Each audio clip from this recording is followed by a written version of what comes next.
కళ్ళు లేని కాబోంది బాబు, కాశీ నుంచి వస్తున్నాను. కాళ్ళు లేదు బాబు, కాలు కూడా కుంటే కళ్ళు బాబు. నీకు కళ్ళు లేవా? లేవండి అయ్యా.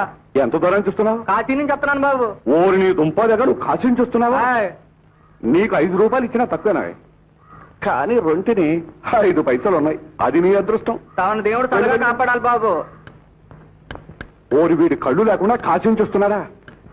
నేను కాళ్ళు లేకుండా కనీసం ఆ కరివేపాకు చెట్టు వరకైనా నచ్చి వెళ్ళగలను. చూద్దాం. బుద్ధి కర్మానుసారిణి.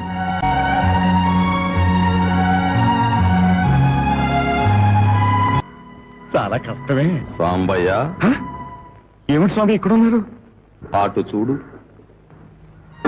ఏమిటి స్వామి అది? నీకోసమే వేశానయ్యా డబ్బు మూట.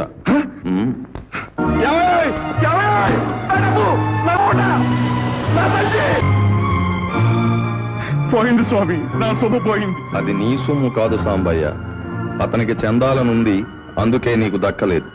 దీన్నే ప్రాప్తం అంటారు. ప్రాప్తం కాదు స్వామి, ఇదంతా నా ప్రారంభం. స్వామి, అంతగా నాకు ఇవ్వాలనుకుంటే నా చేతిలో పెట్టొచ్చు కదా, ఆ రోడ్డు మీద ఎందుకు పెట్టారు? నీకు ప్రాప్తం లేనప్పుడు చేతిలో పెట్టినా నీకు దక్కదయ్యా. ఏ దొంగో వచ్చి నీ తల బద్దలు కొట్టి దోచుకుపోతాడు.